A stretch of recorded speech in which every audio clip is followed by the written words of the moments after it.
Hola a todos y a todas. Vamos a iniciar la segunda charla del programa del Foro de Pinta Lima del día de hoy. La charla se titula Pensamiento Material y es una conversación con los artistas participantes de la sección Radar. Nos acompañan hoy Ivette Salazar, artista de Perú, representada por Block Art, Colomba Fontaine, artista de Chile, representada por Galería NAC, y Sergio Murga Rosell, artista de Perú, representado por Crisis Galería. Modera la conversación Florencia Portocarrero, curadora, investigadora, escritora y curadora de Radar en Pinta Lima 2025. Bueno, muchas gracias Juliana por la presentación. Yo soy Florencia Portocarrero, curadora de la sección Radar. Yo vengo trabajando en Pinta Lima hace, me parece que ya 7 años, y durante los primeros 6 curé la sección de arte emergente, Next. Y este año es la primera vez que curo Radar. Radar es la única sección aparte de Next curada en la feria. Y quería comenzar como comentándoles o introduciendo a la idea de qué implica curar una sección en el contexto de una feria comercial. Evidentemente no es lo mismo que, digamos, curar una exposición, ¿no? Entonces, cuando uno cura, digamos, una sección en el contexto de una feria comercial, una de las primeras cosas que hago es pensar en diálogo con las galerías, ¿no? Y las 5 galerías que forman parte de Radar no son galerías emergentes, son galerías consolidadas, pero son galerías que tienen apertura a tener un diálogo curatorial por un lado y presentar el trabajo de los artistas de una forma, digamos, experimental, ¿no? Con un montaje también como bastante vanguardista. Y en ese sentido, de alguna forma tratar el stand, no como si fuese una tienda o una vitrina de la galería, sino como si fuese una pequeña exposición, generando relaciones y articulaciones de sentido entre los artistas, ¿no? Y bueno, este año Radar está compuesta por 5 galerías que han organizado propuestas en solos, dúos y también tríos. Está Arronis, que es una galería de México, representando a Ishmael Randall Wicks, es el único solo de la sección. Luego está NAC, que es una galería de Santiago de Chile, donde está participando Colomba, junto con Diego Terán y Claudio Iglesias. Luego está Block Art, donde participa Ivette Salazar, que está con nosotros acá, y Ana Orbegoso. Luego Crisis Galería, donde está la artista Gala Berger, Luz Marita Rodríguez y Sergio, ¿no? Que también nos está acompañando ahora. Y finalmente Paseo Lab, donde participan Nicole Echeverría en diálogo con Claudia Coca. Entonces, como les comentaba, la idea de curar una feria nunca significa, o al menos desde mi punto de vista, o la manera que me gusta entenderlo y abordarlo, nunca intento poner un tema paraguas, porque eso puede como aplanar las distintas propuestas de las galerías, sus intereses, los artistas con los que están trabajando en el momento, sino que más bien me interesa resaltar lo distintivo y el potencial de cada espacio. Sin embargo, sin perder de cuenta que se pueden generar situaciones como muy cercanas a una curaduría, ¿no? Que uno tendría en una exposición. Entonces, como les digo, no hay un tema en concreto, pero sí hay varios temas o hilos conductores que atraviesan la sección, ¿no? Uno de ellos, por ejemplo, es la conversación entre artistas mujeres de distintas generaciones y, digamos, en ese trazado de influencias podemos encontrar también como cierta interpelación del canon arte histórico. No voy a adentrarme un poco en este asunto, pero creo que si visitan el stand de Paseo Lab o el de Block Art, donde está Ivette en conversación con Ana Orbegoso, se van a dar muy rápidamente cuenta de lo que está sucediendo ahí a nivel de diálogo y de discurso. Luego también, digamos, otra de las líneas, siento un poco que ha sido el tema del extractivismo y de lo mineral, ¿no? Como un elemento como esencial y cómo es reconfigurado y retrabajado por los artistas, ¿no? Para pensar cómo termina formando parte del imaginario nacional o termina convirtiéndose en proyectos extractivos, que los artistas intentan como dar la vuelta pensando más bien, no sé, la dimensión como multiespecie que está presente en los materiales. Y un tercer tema, que es el que escogí o que pensé que era bien interesante conversar, es el que nos convoca hoy día, ¿no? Le puse esta charla, titulé esta charla Pensamiento Material, porque también siento que una de las cosas que une las prácticas de los artistas que participan de Radar este año es que hay un intento por pensar con el material. Y esto es algo que es bien interesante porque creo que, digamos, el mundo del arte contemporáneo se ha vuelto como tan complejo, ¿no? Que a veces suele pasar que hablamos de las obras, ¿no? Refiriéndonos a sus cualidades físicas, ¿no? A su materialidad de manera casi tangencial, ¿no? Hablando de ellas desde una perspectiva casi discursiva solamente, ¿no? Eso pasa mucho en el arte contemporáneo, también como producto un poco de todo el legado tan importante de los, digamos, finales de los 60s y los 70s, del el arte minimal y conceptual, ¿no? Donde mucho énfasis se puso como en el concepto. Pero yo creo que, digamos, quizás en los últimos 10 años, debido a una serie de factores que exceden el mundo del arte contemporáneo, la crisis climática, ¿no? La crisis ambiental, global, digamos, también las influencias de los movimientos decoloniales y antirracistas, la vuelta hacia una mirada, hacia, digamos, hacia cosmovisiones ancestrales, ¿no? Desde Latinoamérica. Todos estos movimientos que exceden el mundo del arte afectan la producción del arte contemporáneo. Una cosa que está muy presente en la sección, siento que es entender el material o lo artesanal, el trabajo manual, artesanal, directo con el material, como un espacio de producción de conocimiento, como ciencia y como tecnología, ¿no? Me pareció importante convocar a Colomba, Ivette y Sergio, porque son tres artistas que particularmente sus procesos están muy ligados al trabajo con el material. No por decir que no hay conceptualización, ideas o que no sean multidisciplinarios y también trabajen con video, palabra escrita, ¿no? Pero sí también hay un ancla muy fuerte en las tres prácticas con los materiales, ¿no? Sobre todo con la cerámica, aunque no solamente. Entonces, haciendo esta pequeña, o habiendo hecho esta pequeña introducción, queríamos, ¿no? La dinámica un poco hoy día va a ser que Sergio, Ivette y Colomba, en este orden, compartan sus procesos de trabajo y luego pues podamos tener una conversación todas y todos juntos. Entonces te cedo la palabra a Sergio primero. Gracias Florencia, gracias por la invitación.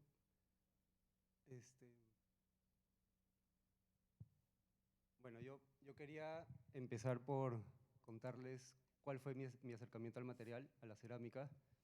Fue puramente emocional, ¿no? Este es un dibujo de mi madre, ella estaba enferma, la acompañábamos durante meses. Ella tenía cáncer, murió como unos 8 o 9 meses después de este dibujo. Años después, al momento de los últimos años de pintura, tratando de encontrarme en el medio, en el óleo, buscando qué pintar, sin saber qué, escogí pintar, bueno, un estudio de bodegón. Situé unos plátanos en la mesa del taller y me puse a pintarlos. Demoraba mucho, trataba de solo copiarlos, entonces pasaba mucho el tiempo. Entonces decidí simplemente, bueno, dejarlos pasar y que retratar cada una de las siguientes etapas, ¿no? La de la derecha ya es los plátanos un poco empezando la descomposición. En estas dos son las últimas 2 etapas, ya el plátano descompuesto, desintegrado y el de la derecha ya totalmente como inanimado, seco. Sentí una gran conexión con la escena, con el pasar del tiempo, con el proceso de la materia. Entonces, poco después me encontré con el taller lleno de frutas, hartas, descompuestas, algunas colgadas. Encontré que quería tocar el material, las frutas, las colgaba, componía con la forma, trataba de controlar el gesto de la descomposición. Y bueno, también la dibujaba, ¿no? y y siempre fascinado por el proceso, el pasar del tiempo. Poco después me tocó llevar un curso de cerámica, todavía no había tocado la cerámica. Entré en el taller y no me tomó mucho en darme cuenta que el trabajar con el material, con la cerámica, era muy parecido al proceso de las frutas en descomposición del taller, al igual que el cuerpo, ¿no?, de mi madre, el proceso de su enfermedad. Trabajas con la arcilla, con agua, le das forma, intervienes en la forma, tomas distancia, esta empieza a secarse, empieza a encogerse, al igual que las frutas, y a diferencia en todo caso del cuerpo de las frutas, acá sí sale una nueva forma, ¿no?, una nueva pieza. Entonces eso me fascinó mucho, ¿no?, pensando en el material y cómo el material se conectaba con mi imaginario, era cuántas posibilidades habían, ¿no?, dentro de trabajar con la arcilla. Al lado izquierdo ahí, voy a pasar una serie de 2 o 3 imágenes. En el lado izquierdo está materia descompuesta y a la derecha piezas de cerámica en alta temperatura. Entonces a la izquierda es, en este caso, un pulpo, a la derecha, acá a la izquierda una pera y texturas de cerámica, acá un pimiento, acá a la derecha también cerámica, y acá era un estofado de pollo, recuerdo que lo olvidamos en el horno, y a la derecha los colores. Luego continué con los cursos de cerámica y ahí es cuando aparece Ignacio Guzmán, que fue como profesor, maestro para muchos de quienes hacemos cerámica ahora, bueno, que tendrán mi edad en ese rango. Y Ignacio nos enseñó lo que creo que fue pieza clave para poder crear y hacer cerámica en Perú, y sobre todo en estos tiempos, que era entender que la cerámica, la pasta cerámica no era este producto que viene embolsado y ya está, ¿no? Nos enseñó el funcionamiento, el comportamiento de los materiales, cómo componerlos, cómo descomponerlos, cómo generar investigación. Y, por ejemplo, esta pieza es un método de exploración cerámica, se llama cuadraxial. Tú primero te generas una pregunta y a lo largo de las 4, generas una pregunta, tienes una duda, un objetivo, y escoges 4 materiales, un poco de manera intuitiva, ya conociendo un poco cómo funcionan. Los ubicas en las 4 esquinas y luego a lo largo de las 36 muestras se van combinando en distintas proporciones. Puede que sí o no tengas tu respuesta, pero lo más importante es que sale del horno y tienes 36 posibilidades nuevas, 36 como posibles respuestas y 36 lecciones, ¿no? Cada una te va a enseñar algo distinto y cada una te va a abrir las puertas de una forma como inmensa. Entonces, claro, regresando a Ignacio y abriendo un poco un paréntesis corto, en Perú la industria cerámica, no hay una industria especializada en cerámica. Un horno, por ejemplo, un horno eléctrico que puedas quemar piezas en alta temperatura no existe una empresa que te pueda fabricar un horno. Tampoco la pasta cerámica, por ejemplo, la comprábamos a una compañía minera y que, bueno, que por algún motivo una de sus líneas era, ¿no?, la línea de cerámica. Entonces, un poco cerrando paréntesis, que Ignacio nos haya enseñado básicamente cómo se comporta el material, cómo funciona y qué posibilidades tiene, fue clave, ¿no? Y lo tomé como una oportunidad para luego tener un taller y aprovechar también la versatilidad del material de generar ingresos sostenibles, ¿no? Entonces, ahora junto con un equipo producimos vajilla para restaurantes, pero siempre bastante como artesanal, ¿no?, bastante mano. Y creo que, claro, también hay un mercado que ahora se vuelca sobre la materialidad y se está abriendo puertas fácilmente la cerámica. Sin embargo, encontré que a la hora de hacer producción como para restaurantes, existen ciertos y fuertes límites como creativos. No puedes tener texturas, no puedes tener superficies secas. La forma para componer líquidos tiene que ser una, ¿no? Ya está diseñada, tiene que tener paredes altas. Hay ciertos óxidos minerales que no puedes usar. Entonces, claro, te trae ciertos límites. Puse esta foto para acordarme de contarles sobre los límites y poder también contarles brevemente las piezas que están acá en Pinta. Son, bueno, acá transgredir los límites funcionales y usar estos platos que tenía el taller, componerlos, romperlos, apilarlos y en este caso hablar del caos que genera el ir entendiendo cómo es el fin de la etapa de mi hijo, ¿no? Kai tiene 6 años, es un niño y ya está como conversando con sus amigos sobre, no, mira, la mochila es rosada, ¿es de niñas o es de niños? O no, el arco iris ya está dejando de ser mágico, entonces acá ya desborda la vajilla, desborda como los límites funcionales, el color y, ¿no? Y van diluyéndose. Entonces, sí, bueno, básicamente era eso, ahí era contarles eso. Gracias.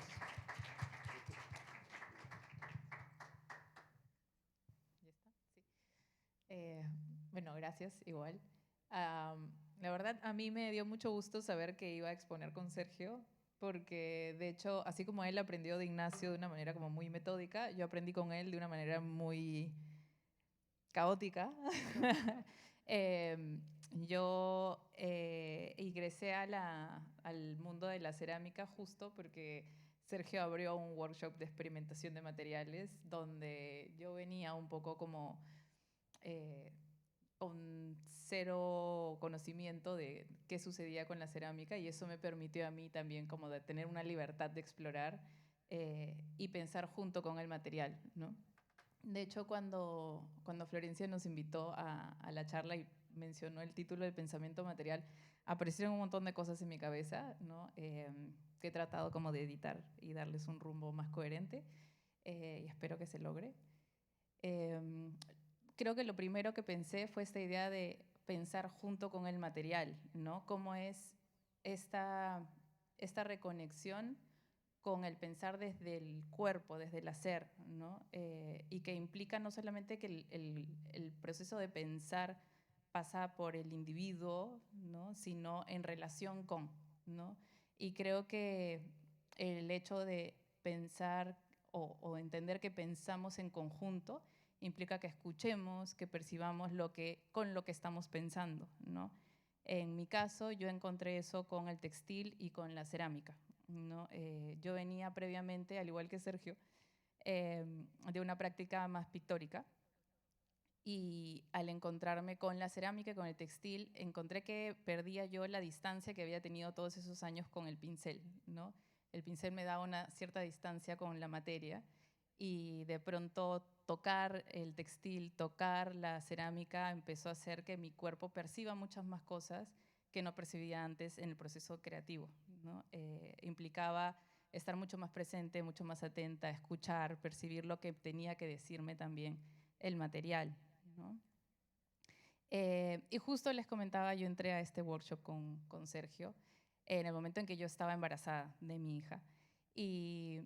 Y como yo venía ya con una práctica textil y este workshop era muy abierto a experimentaciones, ingresé con los hilos, ¿no? Y a probar qué pasaba si juntaba estas dos, como dos, no sé, curiosidades que tenía en ese momento, ¿no? Tanto la cerámica como el textil, qué pasaba si se unían. Y después de un montón de pruebas, hice un montón de uniones muy diversas. Una de las piezas que sale del horno, la primera vez que meten piezas al horno, y Sergio me dice, mira, no sabemos qué va a pasar, porque en el horno pasan cosas que uno al final no pierde voluntad, ¿no? Y en ese momento, como yo estaba embarazada, me hizo mucho eco con mi proceso materno, ¿no? Realmente yo veía mi cuerpo y decía, no sé qué va a pasar. Una vez que salga esto del horno, no sé qué va a pasar. No tengo control sobre lo que hay aquí dentro y lo que sale está fuera de mi voluntad, ¿no? Entonces empecé a explorar un poco con estas piezas, tratando de entender también mi proceso como este nuevo cuerpo que estaba habitando, ¿no? Y una de estas experimentaciones fue esta, que tengo un video, no sé si pueden pasar el video, por favor. en donde dentro de estos discos que tenía el dibujo, un retrato mío embarazada, puse una serie de hilos que generaban surcos y hacían que yo pudiera quebrar la pieza por donde tenía diseñado que se quiebre, ¿no? Y estos hilos por dentro dibujaban este feto o lo que yo imaginaba que estaba dentro de mi cuerpo, ¿no? De hecho, esas manos son de Sergio. Él estaba ahí en ese momento. Entonces, para mí ya había como un primer acercamiento de cómo involucrar ambos materiales y qué me podían decir si se unían, ¿no? ¿Podemos volver a la presentación, por favor? Y entonces otra de las experimentaciones fue qué pasa si sumerjo los hilos en esta arcilla que me presenta Sergio, que era una barbotina, ¿no? La arcilla como mucho más líquida. Dije, bueno, la fibra absorbe, ¿qué pasa si absorbe la arcilla? Y luego, ¿qué pasa si la meto al horno? Y cuando sale del horno, me encuentro con esta pieza de la derecha, que le había copiado toda la textura a los hilos, pero según lo que me contaba Sergio, ya no había hilo ahí, ¿no? El hilo había desaparecido, había quemado, y todo lo que veíamos era cerámica. Entonces, esta idea del fósil, esta idea de lo que hubo, lo que ya no está, y además de lo frágil que se volvía este textil, porque se partía como una galleta, ¿no? Empieza a generar un montón de ideas en mi cabeza, ¿no? Porque además yo venía trabajando con una organización que trabajaba mucho la revalorización de la identidad quechua y de las culturas locales, ¿no? Entonces, poniéndome a pensar en todas las posibilidades de esta técnica, dije, ¿qué pasa si más bien tejo desde técnicas locales, ¿no? Y llevé un curso para aprender esta técnica que es como de mis favoritas, que es la técnica del anillado, el anillado Paracas, que permite tejer en 3D, ¿no? Como poder generar volúmenes con el tejido. Entonces me hacía mucho sentido poder empezar a crear volúmenes como cerámicos, pero desde el textil. Y así es que llegué como a estas pequeñas experimentaciones. Voy a poner el video. Que claro, es experimentar y ver el tejido en este anillado que remite a un territorio, remite a una cultura, remite a todo un proceso histórico, que se vea así de frágil, ¿no? Empezó a detonar un montón de ideas, ¿no? En este video lo que intento es como demostrar la fragilidad del asunto, ¿no? Muchas veces cuando presento fotos me dicen, ah, bueno, es tejido, pero no, ¿no? Es cerámica, es una pieza rígida, una pieza dura que se rompe. Entonces esta idea de lo frágil, que en un inicio fue un problema para mí, porque dije, bueno, ¿qué voy a estar haciendo piezas frágiles? ¿Qué hago con esto, no? Finalmente terminó siendo un espacio para poder hablar de un montón de cosas, ¿no? Para poder hablar de la huella, de la fragilidad, perdón, ¿qué pasó? ¿Fui yo? No. De la rigidez, el olvido, el cuidado, la muerte, el territorio, la dureza, pero a la vez también o sea, pensar la fragilidad ya no tanto como un inconveniente, sino más bien como poner sobre la mesa la fragilidad y hablar de la falta de cuidados en las que vivimos, ¿no? En realidad el problema no es que la pieza sea frágil, sino que no queremos cuidarla, ¿no? Que no tenemos como la intención de cuidar. Y así fue como la empecé a entrelazar nuevamente con mi quehacer materno. Esto ya fue cuando mi hija tenía como 5 años. Me costó como 5 años retomar como y ver un poco las conexiones desde la materia por ahí. Y hablar desde la lactancia, por ejemplo, aquí, ¿no? Es la idea de generar estas gotas que remitían a la leche, pero desde este textil cerámico, ¿no? Hablando de territorios. Incluso esto es como una pequeña registro de una performance que hubo en la que se tejían estas gotas, pero ya la arcilla, digamos, seca, no estaba mezclada con agua, sino con leche materna. Entonces los resultados eran un poco las gotas tejidas de cerámica con leche, ¿no? Que luego se ofrendaron a las madres. Y en esa misma línea, las piezas que tengo ahorita aquí son pechos de cerámica en donde brotan estas gotas que ya no son solamente de cerámica, sino que buscan también ampliar el panorama del material, pensando en todo lo que pueden evocar los diferentes materiales, ¿no? Hay algodón, hay chambira, hay lana, bronce y diferentes materiales. Y las últimas piezas que también están acá en Radar están inspiradas justo en estas figuras femeninas de la cultura nazca, que justo como hablábamos con Florencia, ¿no? Esta idea de retomar el quehacer y hablar desde el territorio también era súper importante. Y viendo estas figurillas que son figuras femeninas que apelaban a la fertilidad, de hecho la del centro está dando a luz, ¿no? Tiene una pequeña cabecita que sale de entre las piernas, llevan tatuados en la piel un montón de imágenes y sobre todo son como estrellas y el cosmos, ¿no? Me hicieron pensar qué llevamos hoy en día, estos cuerpos fértiles, estos cuerpos gestantes que llevamos tatuados en la piel, qué identidades llevamos cargadas, ¿no?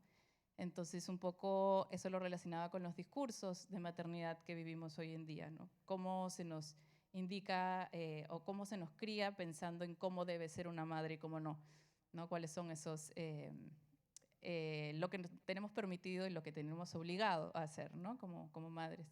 Entonces, de ahí nacen esta serie de dibujos que terminan siendo piezas cerámicas, tatuadas, digamos, ¿no? Con estos discursos y nuevas posibilidades también, ¿no? Sería todo.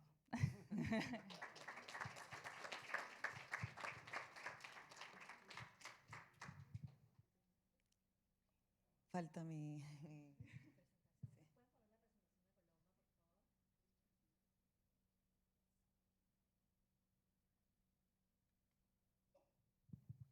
Hola a todos.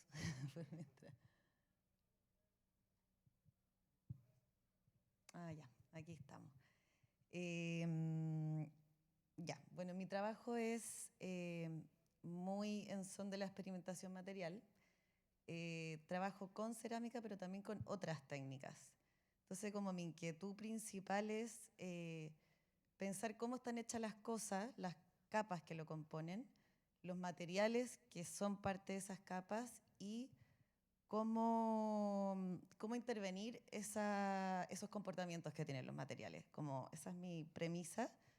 Y en esa idea es que siempre he estado como profundizando en distintas técnicas, desde el mundo industrial, el mundo doméstico, el mundo de las artes clásicas, el mundo mineral, como profundizando en técnicas para aprenderlas, conocerlas, y desde ahí comenzar a intervenirla, pero respetando las noblezas de esas técnicas. Voy a hacer son fotos de muestras y de detalles como para que se entienda dónde está el asunto. Pero este fue un proyecto una exposición que se llamó El fuego, el mar y el niño. Y el título viene de una frase, que esos son 3 elementos que una vez me dijo una tía abuela, que son que la vista se fija y que uno no puede dejar de mirar, es como un niño jugando, uno se queda pegado. El mar es súper hipnótico y el fuego también. Y en este caso creé objetos y una atmósfera llena de texturas, que no sé si esta foto lo refleja de manera bien, trabajando con cerámica, trabajando con yeso, con pinturas hechas con muchísimas capas, y un trabajo que en lo particular a mí me gustó mucho. Estudié los íconos bizantinos religiosos de Rusia, me metí a un curso y aprendí la técnica, que es una técnica de muchos años es una tabla que arriba tiene una tela que lleva un aglutinante y luego capas de tiza, y es como una serie de cosas que hacen que estas imágenes sean duraderas en el tiempo y que tengan esa cualidad. Entonces, al estudiar esa técnica, la aprendí y mi intención fue quiero que el material se represente a sí mismo y que no esté representando algo, que es como la imagen del icono. En este caso, los colores que aparecen son porque yo generé, es como que yo le doy la mano al material para que él saque lo que es en el fondo, o lo que ni siquiera él sabe que puede hacer. Es como Entonces, en ese sentido, muy como tu primera imagen, esto de trabajar en conjunto, hay un material que me intriga y que generalmente son materiales que me han acompañado en la vida, que después digo, oye, yo de chica hacía vela o iba a ver iconos, o siempre como que vienen de una memoria material. Eh, entonces, bueno, ese trabajo en conjunto, entonces yo agarro un material y a veces pienso que es como una terapia psicológica de conocerlo, porque yo lo expongo a ciertas condiciones, que lo cambio la temperatura, el lugar, el tiempo, como que hay mucho del tiempo en todo esto, de conocer el material. Y a medida que lo voy conociendo, empezamos como a trabajar en equipo, por decirlo. Yo lo voy guiando. El otro día un colega me dijo, el trabajo con el material es un poco como la crianza. Uno lo va acompañando en su desarrollo, lo va viendo evolucionar, lo va guiando hacia ciertos cambios, lo va intencionando. No sé, eso me parece muy bonito de pensarlo. En este caso es un proyecto un poco distinto. Esto fue ya meterme en el mundo de la química. Yo originalmente hacía grabado en metal y creo que de ahí aparecieron muchos temas que he seguido desarrollando. En el grabado en metal hay mucho de química, de cómo morder el material para que se plasme la imagen. Entonces de ahí como que saqué 3 elementos, que es la química, el tema del azar y el control, que al igual que la cerámica, al meter la cerámica al horno puede ser un desastre o no. En el grabado lo mismo. Y bueno, y desde ahí me empecé como a fascinar por las formas geológicas, por esas formas que al paso del tiempo empiezan a generarse, como las estalactitas, las piedras, todo ese universo que para uno es como un misterio, porque están construidos de millones, de millones, de millones de años. Y me vino la soberbia de decir, yo quiero hacer una estalactita. Y en esa búsqueda me metí en el mundo de los cristales. Empecé a experimentar con sales y cómo crear cristales en tiempos humanos y acompañar, o sea, generar estas como bateas con distintos químicos y sales, donde yo hacía unas estructuras, estas estructuras las sumergía, y iban pasando los días y se iban formando estos cristales. Entonces, eso como de ser una fuerza geológica, por decirlo, fue un lindo proceso y también algo como de niña, como de iba a abrir el cristal, como, oh, creció, porque, o sea, los cristales también tienen eso que siento que tiene el mar, el niño, el fuego, como eso de que te alucináis, que no podéis dejar de mirarlo, que lo querís, que lo deseáis. Esto es un zoom de una parte de la exposición, eran unas incubadoras que tenían distintos objetos adentro. El primero, que es el que más me interesa, es una protea, una flor seca, que la dejé sumergida ahí y esto durante la exposición iba creciendo. Entonces el primer día era muy distinto a lo que sucedió al final. Espérate, quiero ver.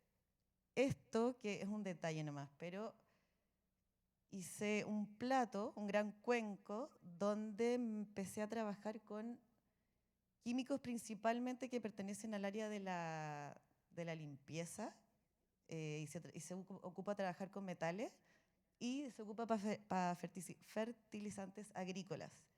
Y en este caso trabajé con fosfato monoamónico y aluminio y llegué a ese resultado de manera muy azarosa porque yo nunca he ido a hablar con un químico ni a un laboratorio y no es lo que me interesa. Como para mí el proceso material es lo más rico de todo, es donde está para mí al menos la riqueza y eso creo que se ve reflejado también en los resultados. Y en este plato en particular, al principio, el primer día era una poza de agua y tú ibas yendo y se empezó a formar un bosque, que estos minerales empezaban a crecer. Era como naturaleza, mineral, y ahí en esa exposición el tema fue un poco la vida que hay en este mundo mineral, que uno no o sea, es otro tipo de vida al final. Nosotros creemos que la vida es lo verde, lo que tiene clorofila y no, está este mundo mineral que está creciendo, está cambiando y está vivo, siento yo.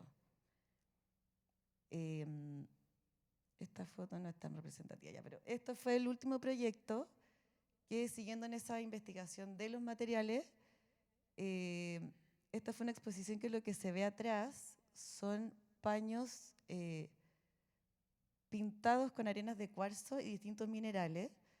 Entonces también llevar como las arenas era como también pictórico para mí, era como muy hacer un ejercicio pictórico a través de los minerales. Y abajo estaban también cultivos minerales que se ven como unas coliflor. Esos también eran piscinas que fueron creciendo a lo largo de los días, entonces también está el tema del tiempo, el tema como de estar dentro de una especie de caverna. Esta es la misma protea de la otra exposición, pero que ahora la presenté ya como un objeto terminado. Pero lo más lindo que este tipo de cristales, primero son brillantes y transparentes, pero los cristales de sal son hechos con agua. Entonces va pasando el tiempo y se empiezan a deshidratar. Entonces sigue cambiando, como una vez que ya salió el agua. Y este ahora lo tengo y está blanco, totalmente blanco, como color pasta de dientes, esmalte al agua. Entonces eso más me gusta todavía. Ya ahí el tema del control y el azar es una cierta entrega, es decirle al material, haz lo que tú quieras y puedes hacer y tú ponte los límites, porque yo llego hasta acá y ahí sigue tú. Y esto lo muestro, este fue un último proyecto que hice en un galpón que fue muy industrial y ahora está abandonado. Y lo puse como para hablar de que el material, o sea, al principio cuando yo partí trabajando con el material, yo sentía que era como vacío, como que no era consistente, como, ay, tú trabajas con el material, como que no hubiera un contenido.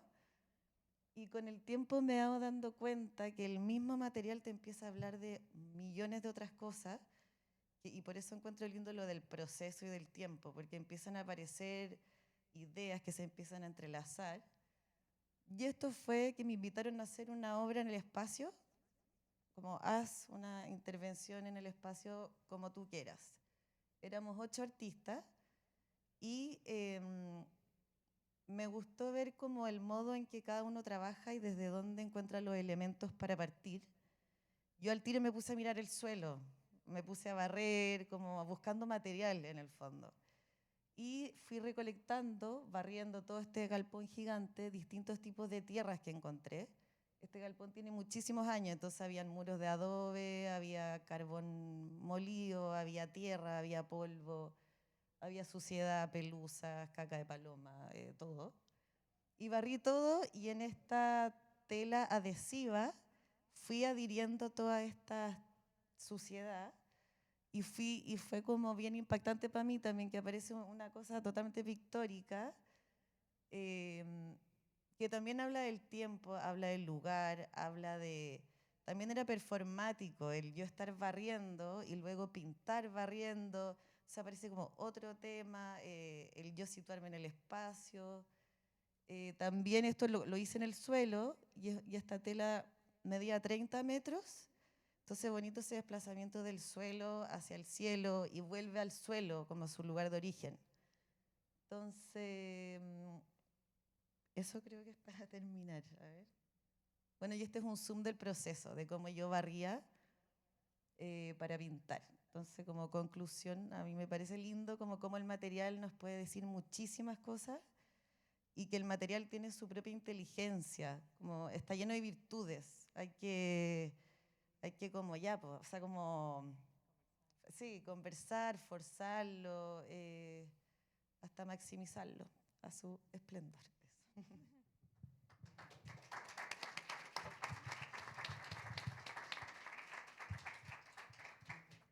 Bueno, muchas gracias a los tres. De verdad que ha sido, o sea, en realidad la invitación, ¿no? Le comentaba en algún momento a Sergio e Ivette, fue como más intuitiva, ¿no?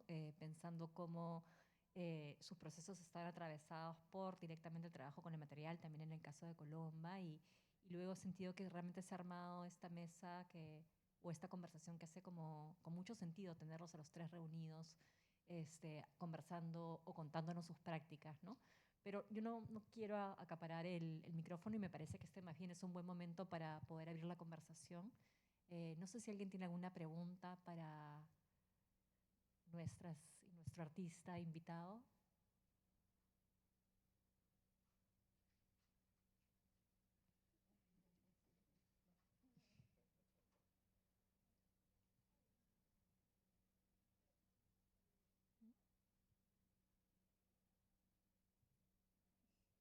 Bueno, no. Pero quizás, no sé, podría ser interesante seguir un poco en la línea de lo que hemos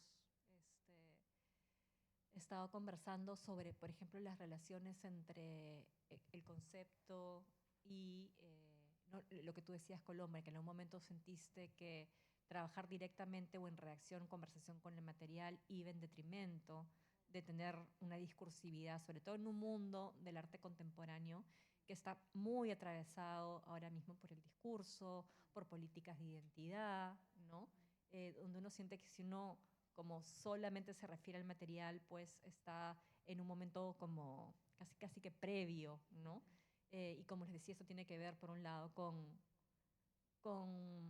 el efecto de los 60s y los 70s, el arte conceptual, lo minimal, ¿no? Pero también todo este foco que hay en temas identitarios en la producción del arte contemporáneo, ¿no? Que es valioso también porque, por ejemplo, en el caso de Ivette vemos cómo ambas cosas se engranan de una manera muy bonita, ¿no? El tema de la maternidad, el cuidado y su relación también con los procesos materiales que tu obra involucra, ¿no?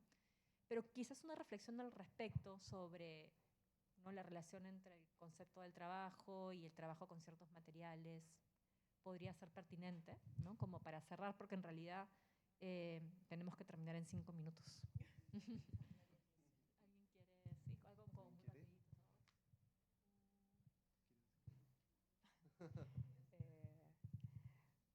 Un poco pensando por ahí, como muy resumidamente, creo que si yo no hubiese partido desde este workshop como tan abierto a conversar y estar en diálogo con el material, ¿no? Y más bien como si hubiese tenido una aproximación al material, en este caso específico la cerámica, mucho más estructurada, capaz no hubiese llegado a los resultados que llegué por anticiparme a que iban a ser fracasos o iban a ser como piezas muy frágiles, ¿no? Y creo que a partir de ese resultado es que he podido hablar de las cosas que he hablado luego, ¿no? No es que previamente pensé en, tengo que hablar de esto, sino más bien desde el hacer empiezan a surgir estas relaciones con lo que iba viviendo como madre, con lo que iba viviendo, ¿no?, como artista, etcétera. Entonces, creo que justo este hacer fue el que conllevó más bien a que el concepto se asiente o aparezca, ¿no? Y no al revés. Bueno, ya lo dije recién igual, pero me pasa parecido. O sea, bueno, a veces o antes me sentía así, pues como descalificada, tu arte es estético o solo eso. Y como tú decís, finalmente habláis de miles otras, o sea, de muchas otras cosas que no estaban predeterminadas.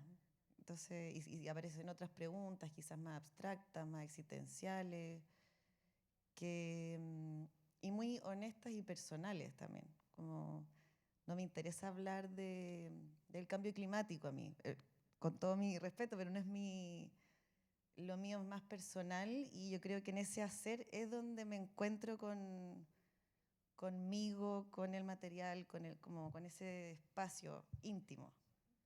Entonces, eso.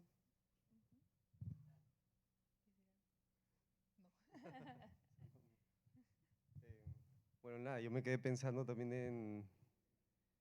en el material, como la capacidad de explorar el material y la versatilidad que tiene la cerámica en este caso para, claro, y hacer de todo, ¿no? Desde esto, ¿no? Necesitas ingresos, tienes la versatilidad del material para crear y abrirse paso por un mercado que justamente cada vez más está prestando atención a lo hecho con las manos, a lo artesanal, y por otro lado, claro, seguir conversando con y desde el material, ¿no? En mi caso, el proceso de descomposición o no sé, el fin de etapa de la infancia de mi hijo, ¿no? Como cualquier otra cosa, pero eso. Quería cerrar con una muestra que a mí me impresionó muchísimo y que fue parte, creo, del workshop que ustedes hicieron, ¿no? Esto debe haber sido 2017, 2018, que llegó un huayco a Lima, ¿no? Sí, huayco es cuando desde los Andes se desplaza como una gran cantidad, hay como una gran cantidad de lluvia y se desplaza como una especie de, se activan las quebradas, es un deslizamiento de tierra con agua, ¿no? Y arrasa con todo en el camino. Y el workshop de Sergio, ¿no? Y un grupo de artistas. Sí, estaban Ailín Gabonel, Javier Bravo Rueda, todo este grupo de artistas de más o menos tu generación que han terminado trabajando con Primors, o sea, entre varios otros materiales, pero como fundamento a la cerámica, ¿no? Hicieron como una investigación de este huaico y todo lo que había arrastrado, todo lo que había traído consigo, ¿no? Y generaron una muestra acerca del huaico que para mí fue como muy impresionante, ¿no? Ver este proyecto, lindísimo, la verdad. Sí. Eso también hablaba sobre lo que también contaba de esta industria poco especializada en Perú, en Lima, que Ignacio nos abrió el cerebro, ¿no? Fue como, la cerámica no la vas a comprar, no es que vas a ir a una tienda a escoger tus colores de una paleta de colores o de, bueno, quiero una arcilla blanca, azul, no, es como, así funcionan los minerales, así funciona a tal temperatura, ya, tú mismo eres. Entonces, claro, huaico, tierra, hierro, arcilla, y era un poco también hablar de eso, ¿no? De, ok, tenemos las herramientas para entender el material, ¿no? Y hablar sobre eso. Bueno, muchísimas gracias a todos por haber venido y escuchado. Gracias. Y ahora viene la siguiente charla, moderada por Juliana Vidarte, en torno a la curaduría que se han hecho en los espacios como, no serían espacios públicos, pero el lobby, el jardín, ¿no? Como todos los espacios de las obras como especialmente comisionadas en los espacios como públicos de la feria. Así que bueno.